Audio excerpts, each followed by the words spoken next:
নমস্কাৰ বন্ধুসকল, মই হিৰেন। আজি এই ভিডিঅ'টোত আপোনালোকক এই তথ্য আগবঢ়াব ওলাইছোঁ যে কোনজন দেৱতাক কেন্দ্ৰ কৰি আমি কিমানবাৰ পৰিক্ৰমা কৰিব লাগে, তাৰে সম্পূৰ্ণ তথ্য বিতংভাৱে আপোনাক আগবঢ়াইছোঁ। প্ৰথমে মোৰ চেনেলটো আপোনালোকে ছাবস্ক্ৰাইব কৰি ল'ব, যাতে মোৰ পিছৰ ভিডিঅ'বিলাক আপোনালোকে সহজে লাভ কৰিব পাৰে। লগতে মোৰ ভিডিঅ' যদি ভাল লাগে তেন্তে লাইক আৰু শ্বেয়াৰ কৰিব, কমেণ্ট কৰি আপোনালোকৰ মনোভাৱ প্ৰকাশ কৰিব। এতিয়া আহোঁ মূল বিষয়লৈ। আজি এই ভিডিঅ'ৰ উদ্দেশ্য হৈছে কোনজন দেৱতাক কেন্দ্ৰ কৰি আমি কিমানবাৰ পৰিক্ৰমা কৰিব লাগে। আমি যেতিয়াই কোনো মন্দিৰলৈ যাওঁ তেতিয়াই আমাৰ মনত এটা প্ৰশ্ন উত্থাপন হয় যে কোনজন দেৱতাৰ চাৰিওফালে কিমানবাৰ পৰিক্ৰমা কৰিব লাগে। শাস্ত্ৰত দেৱতাৰ ৰূপ অনুসৰি কিমানবাৰ পৰিক্ৰমা কৰিব লাগে সেইটো বিশেষভাৱে নিৰ্ধাৰণ কৰা হৈছে। সেই দেৱতাক আমি সেই অনুসৰি বিশেষভাৱে পৰিক্ৰমা কৰা উচিত। পৰিক্ৰমা মানে সোঁফালে ঈশ্বৰৰ ফালে মুখ কৰি মন্দিৰৰ গৰ্ভগৃহত ঘূৰি ফুৰা। আমি যেতিয়াই কোনো মন্দিৰত প্ৰৱেশ কৰোঁ তেতিয়াই আমি ঈশ্বৰৰ মূৰ্তিক প্ৰণাম কৰি তাৰ চাৰিওফালে প্ৰদৰ্শিত কৰোঁ। এনে পৰিস্থিতিত বহু ভক্তৰ সন্দেহ হৈ থাকে যে কোনটো দেৱতাক কিমানবাৰ চাৰিওফালে পৰিক্ৰমা কৰিব লাগে শাস্ত্ৰ অনুসৰি উপযুক্ত বুলি গণ্য কৰা হয়। সেয়েহে আজি আমি আপোনালোকক ক'ম যে কোনজন দেৱতাক কেন্দ্ৰ কৰি কিমানবাৰ পৰিক্ৰমা কৰিব লাগে। কোনজন দেৱতাৰ চাৰিওফালে কিমানবাৰ আপুনি পৰিক্ৰমা কৰিব লাগিব। পৰিক্ৰমা কৰাৰ প্ৰক্ৰিয়া শিৱলিংগৰ বাহিৰে সকলোৰে বাবে একে। বাকী সকলো পৰিক্ৰমাত আৰম্ভণিৰ পৰা আৰম্ভ কৰি ইফালে সিফালে ঘূৰি আকৌ আৰম্ভণি স্থানত উপস্থিত হ'ব লাগে।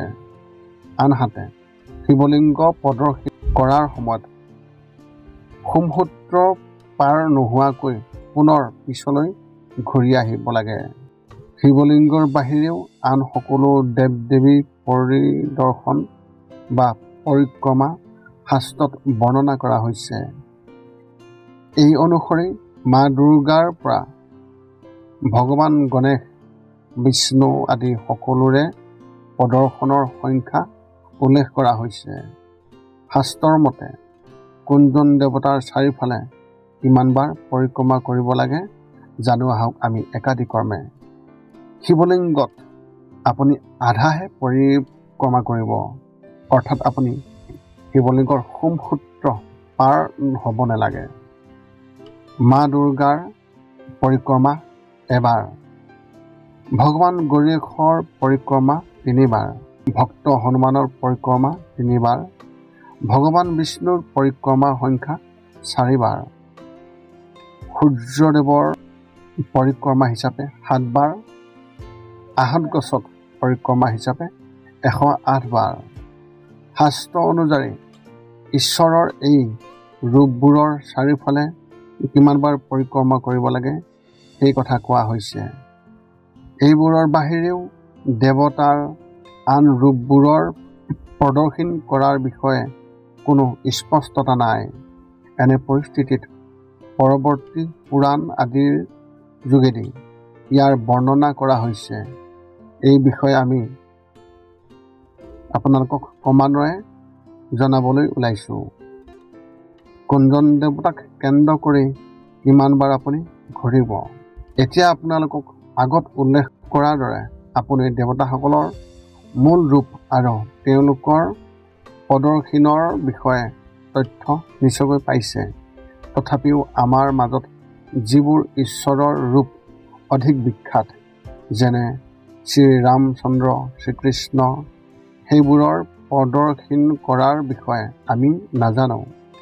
ইয়াৰ উপৰিও দেৱী মাতৃৰ অন্যান্য ৰূপ আৰু ঐশ্বৰিক অৱতাৰৰ বিষয়েও জনাটো অতি প্ৰয়োজনীয়। কিন্তু যি দেৱতাৰ বাবে যি পৰিক্ৰমা নিৰ্ধাৰণ কৰা হয় সেই সংখ্যা তেওঁলোকৰ প্ৰদৰ্শনৰ সংখ্যাৰ সৈতে একে।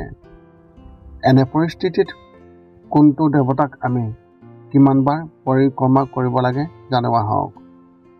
মাতৃদেৱীৰ অনন্য ৰূপ পৰিক্ৰমা সংখ্যা 1 শ্ৰীৰাম দৰবাৰ তেওঁৰ পৰিক্ৰমা হিচাপে 4 বাৰ শ্ৰীকৃষ্ণ বা ৰাধাকৃষ্ণৰ পৰিক্ৰমা হৈছে 4 বাৰ ভগৱান বিষ্ণুৰ অন্যান্য অৱতাৰত পৰিক্ৰমা সংখ্যা 4 বাৰ যিসকল দেৱতাৰ নামত 3 বাৰ পৰিক্ৰমা কৰিব পাৰে শাস্ত্ৰত সেইসকলৰ পৰিক্ৰমাৰ কথা উল্লেখ কৰা নাই ইয়াৰ অৰ্থ হ'ল যে যিসকল দেৱ দেৱীৰ প্ৰদৰ্শনৰ কথা ওপৰত উল্লেখ কৰা হোৱা নাই তেওঁলোকৰ চাৰিওফালে 3 বাৰকৈ প্ৰদৰ্শন কৰিব পাৰি এতিয়া আহক আত্মপ্ৰদৰ্শনীৰ বিষয়ে কিছু তথ্য কিছুমান মন্দিৰ বা অভয়াৰণ্যৰ প্ৰদৰ্শনৰ পথ বা প্ৰদৰ্শনৰ যি পথ নিৰ্মাণ কৰা নহয় এনে পৰিস্থিতিত আপুনি গৰ্ভগৃহৰ সন্মুখত থিয় হৈ